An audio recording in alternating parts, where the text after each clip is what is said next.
I decided to address an issue that is really an issue for two audiences, where the question that's being asked mimics the question that was being asked. And it's not so much that there are two answers. There's only one answer, so to speak. But there's two audiences. And their motives for asking the question, what they mean by them, is very different. The question is home computer pornography corruption.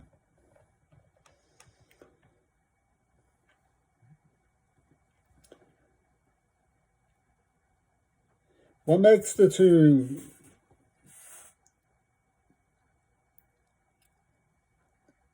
angles being brought to bear on the question different is that one right-wing community really does not care, but they measure their not caring by the brutality with which they insist that they do. The other group are more concerned to understand.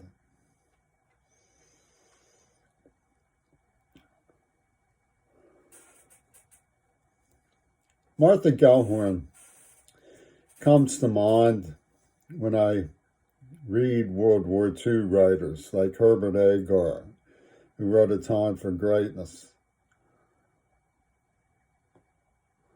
She talks about being seduced at the front by soldiers, and she says it meant so much to them and meant so little to me. It's important that people who believe that liberalism trivializes what for them is a momentous cause of sexual fidelity, and at minimum not trivializing lovemaking between people. They consider that important. Well, it's not against the character of a good person not to see sex as all that important, not to, shall we say, be preoccupied with its significance. Martha Gellhorn said it meant so little to her, and it meant so much to them. We must acknowledge that it does mean so much to some people.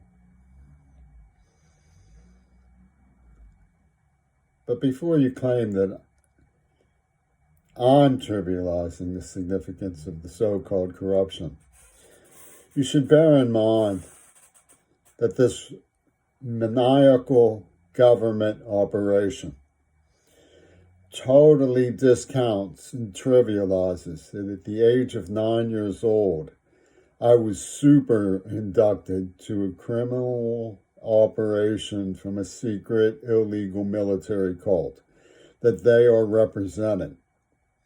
That's a very, very strange thing to be trivializing, the torture of a child. Now, they say that they just experimented on me because I was there. I was a liberal child, so let's draw up the experimental exam sheets. But anyone who looks honestly at the circumstances and the way they went about it has to admit that it was mandatory, that I was brutally drafted, that they used an implant to induce seizures if I disobeyed. Another maniacal thing to be very trivializing about.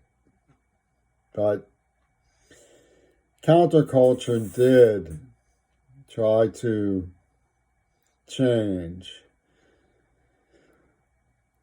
The balance of power in our culture between those to whom it means so little and those who are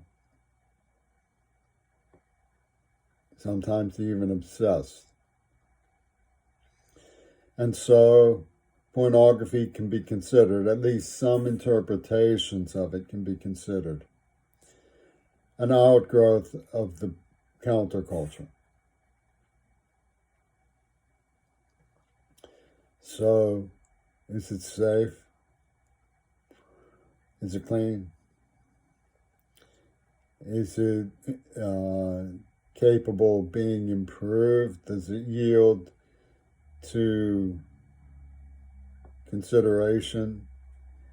Is it kept private or is it mandatory? Obviously, it should be kept private and is not mandatory.